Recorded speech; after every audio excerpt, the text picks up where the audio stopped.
आपको आज income tax inspector कैसे बनते हैं, क्या क्या उसके लिए इंपॉर्टेंट बातें होती हैं, उसमें सैलरी कितना मिलता है, पावर कितना मिलता है, एलिजिबिलिटी क्या होती है, एग्ज़ाम क्या होता है, एज क्या होता है, हर चीज़ जो है उसके बारे में कंप्लीट जानकारी आपको दी जाएगी आज की वीडियो में। सैलरी क्या है, पावर कितनी है, बंदूक मिलेगा नहीं मिलेगा, जो बातें आप लोगों की होती हैं, यूनिफॉर्म होगा नहीं होगा, कहाँ पर पोस्टिंग होगी, कितने टाइम तक पोस्टिंग होगी, इसके प्रमोशंस के एस्पेक्ट क्या क्या हैं, क्या आप यूपीएससी कैडर में आ सकते हैं नहीं आ सकते हैं, हर वो बात को। तो उसके पहले मैं चाहूँगा कि आप इस वीडियो को ज़्यादा से ज़्यादा लोगों तक शेयर कर दें अपनी ईमानदारी से। इसलिए शेयर कर दें ताकि जितने भी बच्चे हैं जो वंचित हैं, जो इसके बारे में नहीं जानते हैं, वो इसके बारे में जाने, उनके मन में एक छोटी सी अलख पैदा हो, ठीक है, कि वो जो है एक तरीके से तैयारी कर सके। हर कोई जो है इस समय बीमार है, परेशान है, दुखी है, लेकिन एक छोटा सा कोई ऐसा वीडियो मेरा उनके पास पहुंच जाए जिसके वजह से उनके जीवन में एक माध्यम मिले, मोटिवेशन मिले और वो अपने लाइफ में तैयारी करके आगे बढ़े। ठीक है, तो आप इस कारण से मेरी वीडियो को शेयर करो, ना कि इस कारण से कि मुझे आप प्रमोट कर रहे हो। ठीक है, ये बहुत क्लियर होना चाहिए। अगर आपको वैल्यू मिल रही है तो आप दूसरों को भी वैल्यू पहुंचाने की कोशिश करो। मुझे यहाँ पर चिल्लाना नहीं आता, मुझे यहाँ पर रोना नहीं आता, मुझे बोलना नहीं आता, जो बात होती है मुद्दे की बस मैं वो बोलता हूँ। अगर आपको अच्छा लगता है तो आप शेयर करिए हर जगह पे ताकि सभी का भला हो सके। तो सबसे पहले बात करते हैं यहाँ पर मोस्ट लुक्रेटिव पोस्ट इन एसएससी सीजीएल कौन सा है। आप जैसे कि पीछे पैसे का बैकग्राउंड देख रहे हैं, इनकम टैक्स सुनते ही हमारे मन में जो है स्पेशल इस तरीके से पूरी भावनात्मक चित्र बन जाती है कि भैया इनकम टैक्स है यानी पैसा होगा। ठीक है, इनकम टैक्स से यानी क्या हो गया, पैसा हो गया। स्पेशली अगर हम बात करें यहाँ पर बिहार में और यूपी में, तो बिहार और यूपी में यही आइडियोलॉजी होती है। अगर आप किसी को बोलेंगे कि हम विदेश मंत्रालय यानी एमईए में हैं, तो वो आपकी शायद बात को उस तरीके से ना समझ पाए। लेकिन चूंकि अगर आप बोलते हैं भैया हम इनकम टैक्स में है, तो बस इनकम टैक्स सुनते ही अपने आप में ये शब्द काफी होता है। वो आगे ये नहीं पूछते कि तुम इनकम टैक्स इंस्पेक्टर हो या तुम टैक्स असिस्टेंट हो। इनकम टैक्स के हो मतलब पैसा छाप रहा है, जरूर छाप रहा है, गाड़ी वाड़ी होगा, बंगला होगा, अकाउंट में बैलेंस होगा, लाखों करोड़ों रुपए होंगे, ये माइंड में ऐसा चित्र बन जाता है। क्यों? क्योंकि आप देख रहे हैं कि यहाँ पर ये भाई साहब जो है पूरा का पूरा नोटों का गड्डी गिन रहे हैं। इनकम टैक्स का कुछ प्रोफाइल ही ऐसा होता है। एक एक बात को हम समझेंगे इस स्लाइड के माध्यम से। जैसे सबसे पहले बात, इनकम टैक्स है क्या? तो इनकम टैक्स एक डिपार्टमेंट है। उसमें क्या पोस्ट आपको मिलेगा सीजीएल के माध्यम से? तो आपको इनकम टैक्स इंस्पेक्टर बनने का मिलेगा। क्लैरिटी रख लेना, इनकम टैक्स इंस्पेक्टर अलग होता है, इनकम टैक्स ऑफिसर अलग होता है। आप अगर इनकम टैक्स डिपार्टमेंट में जाना चाहते हैं तो आप दो जगह से जा सकते हैं। सबसे पहले एसएससी सीजीएल का पेपर देके और दूसरा हो गया यूपीएससी का पेपर देके। अगर आप एसएससी सीजीएल का पेपर देंगे तो आपको कौन सा पोस्ट मिलेगा, और अगर आप यूपीएससी का पेपर देंगे तो आपको कौन सा पोस्ट मिलेगा, वो मैं आगे चल के आपको बताऊंगा कि आपकी ज्वाइनिंग एसएससी से कहां पर लगेगी और यूपीएससी से आपकी ज्वाइनिंग कहां पर लगने वाली है। इसके अलावा वीडियो में दूसरे नंबर पर बात करेंगे तो पावर के बारे में बात करेंगे कि आपको कितना पावर दिया जाएगा, आपको रिपोर्ट किसको करना है, आप कहां पर रेड लगा सकते हो और आपको क्या क्या काम होगा। थर्ड नंबर पर बात करते हैं एलिजिबिलिटी की, कि अगर आप इनकम टैक्स इंस्पेक्टर बनना चाहते हैं तो आपकी एलिजिबिलिटी क्या है। ठीक है, ग्रेजुएट होना जरूरी है या 12th पास होना जरूरी है, हर उस बात को समझेंगे। वर्क प्रोफाइल के बारे में सबसे ज्यादा चर्चा होती है कि जैसे कि मैंने कहा इनकम टैक्स सुनते ही माइंड में चित्र क्या बन जाता है, माइंड में चित्र ये बन जाता है कि अरे भैया ठीक है इनकम टैक्स का होगा मतलब पैसा पैसा पैसा, रेड मारना है। लेकिन सारे काम रेड मारने वाले नहीं होते हैं। ठीक है, बहुत ऐसे काम होते हैं जो इनकम टैक्स डिपार्टमेंट में अलग तरीके से भी करना होता है, वो हम यहाँ के वर्क प्रोफाइल में भी समझेंगे। उसके अलावा बात करते हैं ट्रेनिंग की, और जो लास्ट है सबसे इंपॉर्टेंट है वो है सैलरी। सभी पॉइंट्स के बारे में जानेंगे। तो सबसे पहले जान लीजिए कि अगर आपको इनकम टैक्स डिपार्टमेंट में जाना है, देश की सेवा करनी है, तो आप इन दो दिए गए परीक्षाओं से जा सकते हैं। जिसमें सबसे पहला आता है एसएससी सीजीएल। मैं एसएससी की बात नहीं कर रहा, एसएससी सीजीएल की बात कर रहा हूं। यानी जो बच्चे जो ग्रेजुएट हैं, कंबाइंड ग्रेजुएट लेवल पर हैं, वो एसएससी सीजीएल के पेपर को निकालकर इनकम टैक्स डिपार्टमेंट में चयनित हो सकते हैं। और दूसरा हो गया हमारा यूपीएससी। यूपीएससी के बारे में आप बखूबी वाकिफ हैं, पेपर क्या होता है, साल में एक बार होता है। ठीक है, डिटेल में कभी यूपीएससी के बारे में भी चर्चा कर लेंगे। अब एसएससी सीजीएल के माध्यम से अगर किसी भाई को मेरे जाना है और इनकम टैक्स में सिलेक्शन लेना है, ठीक है, तो उसको क्या करना पड़ेगा, उसको ये 4 पेपर्स क्वालिफाई करने पड़ेंगे। अपने माइंड में एक बात को ढाल लो, अगर मानो कि 70,000 रुपए की तनख्वाह वाली नौकरी चाहिए तो ऐसे नहीं है कि गए और जाकर उठा लिया। थोड़ी मेहनत करनी पड़ती है, और मुझे लगता है थोड़ी नहीं बहुत ज्यादा मेहनत करनी पड़ती है, बहुत मशक्कत करना पड़ता है। सीजीएल में अगर सबसे ज्यादा कट ऑफ वाला कोई पोस्ट है तो वो है इनकम टैक्स इंस्पेक्टर। आप किसी भी साल का हिस्ट्री उठा के देख लो, 2013, 2014, 2015, 16, 17, 18, सबसे ज्यादा अगर किसी की कट ऑफ जाती है तो इनकम टैक्स इंस्पेक्टर की ही जाती है। तो प्री में आपके होते हैं 4 paper, math, English, reasoning, GK, और ये 4 पेपर 200 नंबर का होता है। इस 200 नंबर को आपको देना होता है। इसकी कट ऑफ आती है 130, 140, 150, कभी इस तरीके से रहती है। उसके बाद आपको यहां पर क्वालिफाई करके मेंस देना होता है। मेंस में इनकम टैक्स इंस्पेक्टर बनने के लिए मैथ और इंग्लिश के 2 पेपर होते हैं, 2-2 नंबर के, 2-2 घंटे के, आपको उसको देना होता है। फिर प्री और मेंस का आपका कंबाइंड कट ऑफ आता है, फिर आप जाते हैं डिस्क्रिप्टिव देने। डिस्क्रिप्टिव में आपके 2 पेपर्स होते हैं, एक एस्से हो गया और एक आपका प्रेसिस या लेटर हो गया। ठीक, आपने प्री दे दिया, आपने मेंस दे दिया, आपने डिस्क्रिप्टिव दे दिया, सभी में आपका अच्छा स्कोर है, तो उसके बाद आपको टियर 4 देना होता है, डॉक्यूमेंट वेरिफिकेशन। कुछ बच्चे पूछ रहे हैं सर क्या इनकम टैक्स में सीपीटी की या फिर डीईएसटी यानी टाइपिंग की आवश्यकता है? तो नहीं, इनकम टैक्स इंस्पेक्टर के पोस्ट के लिए आपको टाइपिंग जो है वो मैंडेटरी नहीं है किसी भी तरीके से, टाइपिंग की कोई आवश्यकता नहीं है। टैक्स असिस्टेंट के लिए जरूरी है लेकिन इनकम टैक्स इंस्पेक्टर के लिए जरूरी नहीं है।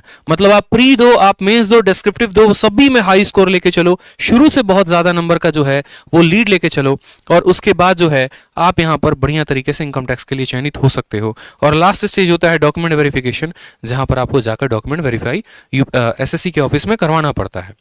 इसमें कुछ बच्चों के डाउट होते हैं कि सर क्या इंटरव्यू होता है? तो नहीं भाई, इंटरव्यू नहीं होता। मोदी गवर्नमेंट जब से आई, बीजेपी गवर्नमेंट जब से आई, उसके बाद इन्होंने इंटरव्यू पोस्ट हटा दिया, क्योंकि इनकम टैक्स ग्रुप सी में आता है, ग्रुप बी में भी नहीं आता। इस बात को ध्यान रखेंगे, income tax inspector group C post है, और ग्रुप सी पोस्ट और ग्रुप बी पोस्ट के सभी से इंटरव्यू हटा दिए गए हैं।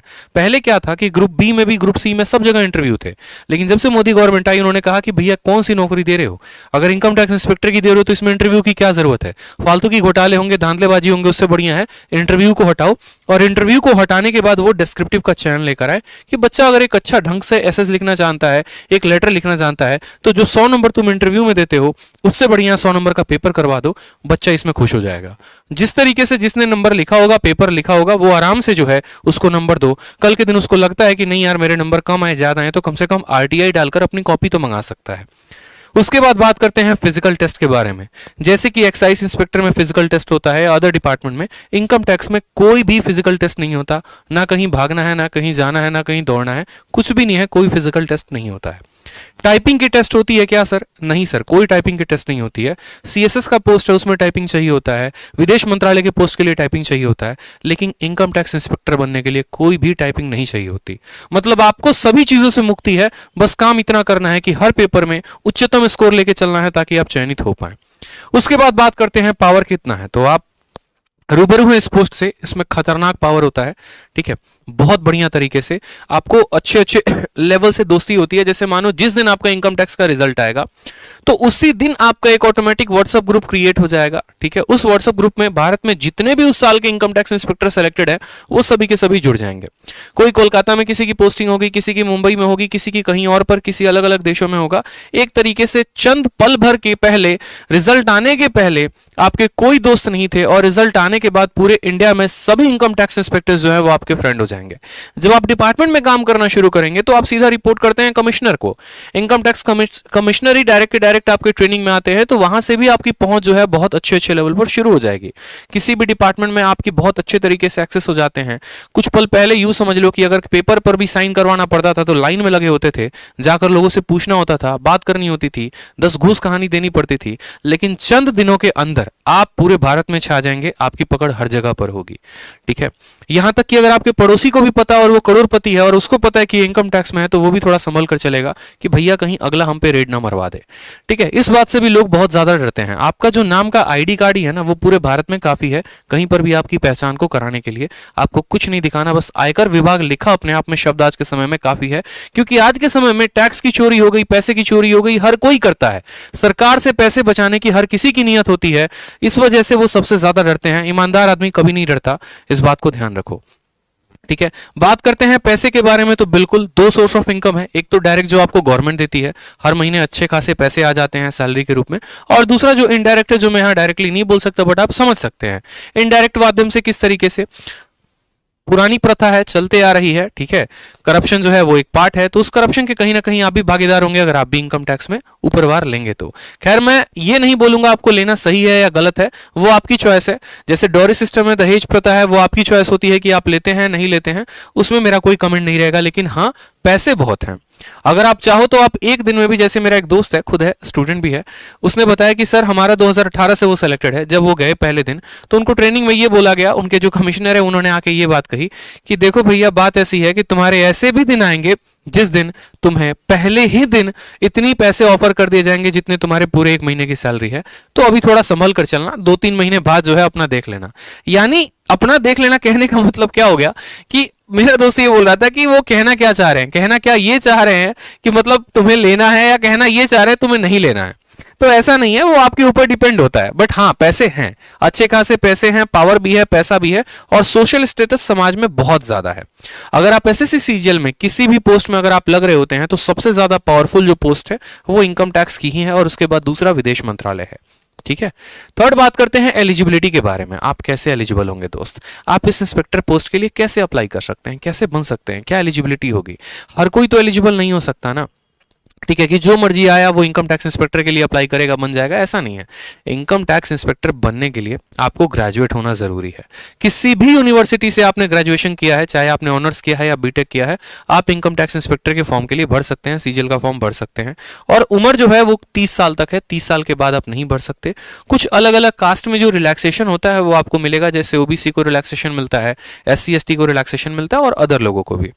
आप सभी का टारगेट जो है वो है इस वीडियो को ज्यादा से ज्यादा लोगों तक शेयर करना, क्योंकि आज जो मैं जानकारी दे रहा हूं वो एक ऐसी जानकारी है जो आपको किताबों में नहीं मिलने वाली है, जो आपको किसी दोस्त से नहीं पता चलने वाला है। अगर पता चल रहा है तो आपको हमारी वीडियो से चल रहा है, और ये बात आप भी जानते हैं। आप जितना ज्यादा शेयर करेंगे हम उतना ज्यादा एफर्ट लगाएंगे, बढ़िया से बढ़िया कंटेंट आपको बताएंगे, सही चीजों का मार्गदर्शन करेंगे, ताकि आपका विजन क्लियर हो सके, और जो सपना है आपका बनने का, उस सपने को आप हकीकत में बदल सको।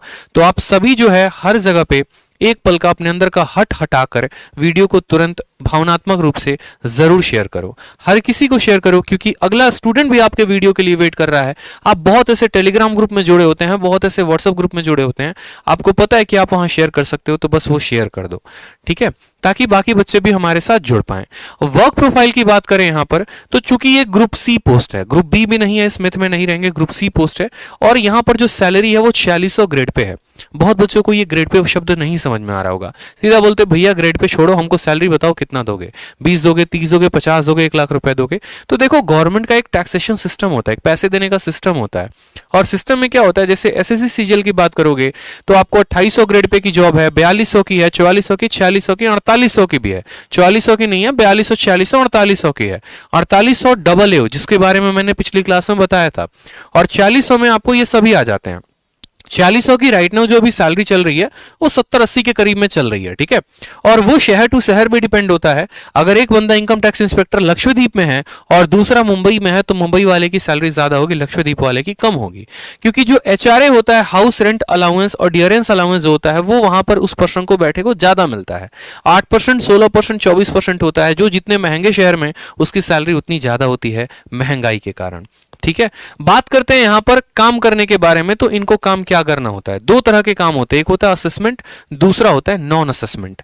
असेसमेंट में अगर बात करेंगे तो जैसे ये सभी के इनकम टैक्स के रिकॉर्ड को वेरीफाई करते हैं कि भैया फलाने आदमी ने कितना भरा, फलाने आदमी ने कितना भरा, कितने कितने सैलरी इन लोगों ने भरी है, ठीक है, और कितना कितना टैक्स गवर्नमेंट को इन्होंने दिया है। इस वजह से अभी आप देख रहे होंगे कि आपके पैन कार्ड को आपके बैंक अकाउंट से लिंक किया जा रहा है, इस वजह से, ताकि गवर्नमेंट ये ट्रैक कर पाए कि आपका अकाउंट जो है, आपका पैन कार्ड कितने अकाउंट से लिंक है, आप कितना कितना पैसा किस किस अकाउंट में रखे हुए हो, आप सरकार को दे रहे हो इनकम टैक्स के रूप में पैसा या नहीं दे रहे हो। तो इन चीजों का जो वेरिफिकेशन होता है वो इनकम टैक्स डिपार्टमेंट करती है। नेक्स्ट बात करते हैं टीडीएस के क्लेम के बारे में। टीडीएस का भी क्लेम्स क्या होता है ये ध्यान रखते हैं। जैसे आपको अगर नहीं पता तो टैक्स को रिटर्न भी मंगाया जाता है।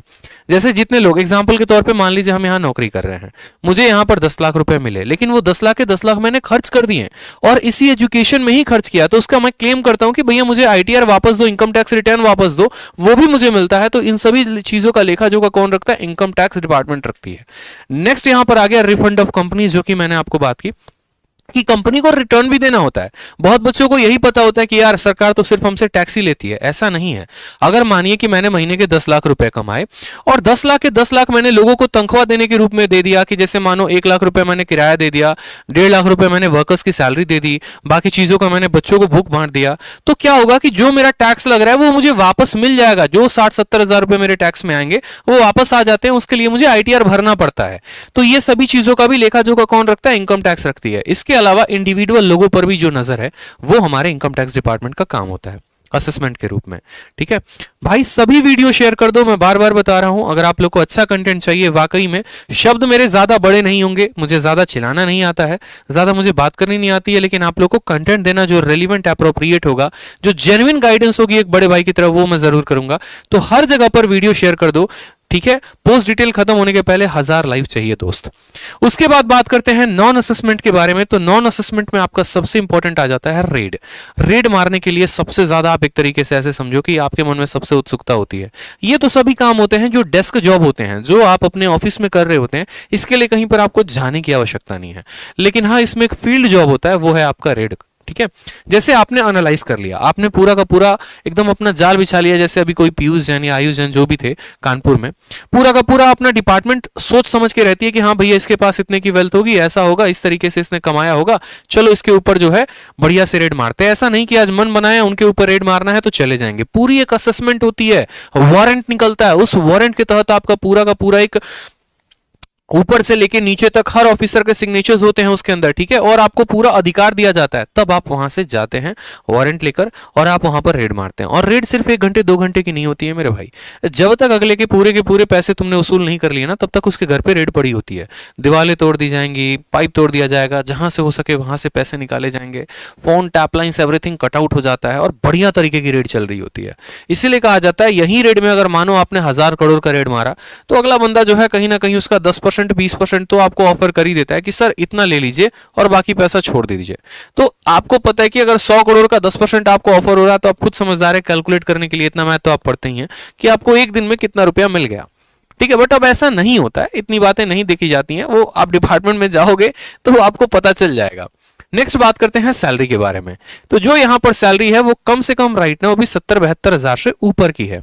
ठीक है, और यहां पर आपको एक और बात बताऊं तो पूरे सीजीएल में 2 ही पोस्ट हैं जो आपको पेट्रोल बिल देते हैं और मोबाइल बिल देते हैं। वो आपका एक हो गया इनकम टैक्स इंस्पेक्टर और एक के बारे में मैंने बता रखा है। ठीक है, पेट्रोल बिल क्यों दिया जाता है? क्योंकि अगर आप पहले की बात करोगे आज से 10-15 साल पहले, तो हर किसी के पास बाइक नहीं थी, हर किसी के पास जो है वो कार नहीं थी और अलग अलग दफ्तरों में जाकर अलग अलग काम कराने होते थे। तो सरकार उस समय आपको ट्रैवलिंग का अलाउंस देती थी, वो पेट्रोल बिल के नाम पे, कि आप जा रहे हैं तो महीने का आपका 30 लीटर फिक्स कर दिया गया है और 30 लीटर का आपको पैसा दिया जाएगा। तो राइट नाउ अभी 2500-2600 रुपए जो है वो सैलरी के अलावा पेट्रोल बिल पे अलग मिलते हैं। और मोबाइल डेटा भी बहुत सस्ता हो गया है, बट अभी भी मोबाइल बिल जो है आपको मिलता है। और इसके अलावा आपको एचआरए भी मिलता है, यानी जो आप रहते हैं जिस शहर में, आपका जो किराया आता है वो भी आपको दिया जाता है। अब जो सबसे इंपॉर्टेंट है मेरे दोस्त ना, वो ये है प्रमोशन। इस बात को ध्यान रखो, हमेशा अपने माइंड में इस बात को फिट कर लो। आप जैसे ये बात सोचते हो ना कि यार इनकम टैक्स इंस्पेक्टर के रूप में लगे तो आजीवन इनकम टैक्स इंस्पेक्टर ही रहेंगे, ऐसा नहीं है। ठीक है, आप जिस तरीके से सरकार को अपनी सेवाएं देते रहते हैं, उनको भी इस बात का ध्यान होता है कि अगला हमारे लिए बहुत मेहनत कर रहा है, तो इसका भी ध्यान रखा जाए। और उसी तरीके से आपका यहां पर प्रमोशन भी चल रहा होता है। सबसे पहले बात करें यहां पर तो टैक्स असिस्टेंट, ये भी सीजीएल के पोस्ट से ही कोई लगता है। ठीक है, उसके बाद सीनियर टैक्स असिस्टेंट। अब देखो सीजीएल में क्या होता है कि आप ऐसे समझो, मानो 700 का पेपर हुआ, तो 700 में मैं अगर आपको ये बोलूं तो 650 जाती है इनकम टैक्स की कट ऑफ और मानो 600 जाती है आपको टैक्स असिस्टेंट की कट ऑफ। यानी मेरे 2 दोस्त हैं, राम है और श्याम है, दोनों ने ऐसे सीजीएल की तैयारी की, दोनों ने पेपर को दिया। राम के नंबर 600 आए और श्याम के नंबर 650 आए, कट ऑफ गई 650, तो श्याम जो है हमारा इनकम टैक्स इंस्पेक्टर बन गया और राम उसी एसएससी सीजीएल पोस्ट से बेचारा टैक्स असिस्टेंट बन गया। तो क्या कभी राम इनकम टैक्स इंस्पेक्टर बन पाएगा? तो जी हां, बिल्कुल बन पाएगा। एसएससी सीजीएल में जो बंदा टैक्स असिस्टेंट लगता है 3 सालों के बाद क्या होता है कि उसका प्रमोशन सीनियर टैक्स असिस्टेंट में लग जाता है। इसकी सैलरी कम है, पावर कम है, सब कुछ है, इसको टाइपिंग का भी टेस्ट देना पड़ता है। 3 सालों के बाद ये सीनियर टैक्स असिस्टेंट बनता है, फिर उसके 3 सालों के बाद ये इनकम टैक्स इंस्पेक्टर बन जाता है। क्यों भैया? क्योंकि इसकी कट ऑफ कम थी, ये कम नंबर लेकर आया था, लेकिन वहीं पर जो हमारा श्याम है उसके नंबर ज्यादा थे, 700 में 650 थे और कट ऑफ कितनी गई थी? 650। तो ये बंदा डायरेक्ट जो है यहां पर सीधा का सीधा इनकम टैक्स इंस्पेक्टर लगता है। अब इनकम टैक्स इंस्पेक्टर ये बंदा लग चुका है, जैसे मानो मेरा जो है रिजल्ट आया, मैं इनकम टैक्स इंस्पेक्टर बन गया, तो उसके बाद क्या होगा? 6 से 10 साल तक लग जाते हैं इनकम टैक्स ऑफिसर बनने में। और बच्चों को ये दोनों बारे में इंफॉर्मेशन ही नहीं होता है, वो समझते हैं इनकम टैक्स इंस्पेक्टर और इनकम टैक्स ऑफिसर दोनों सेम है। बहुत लोग तो अपने कमरे में आईटीओ लिख दिए।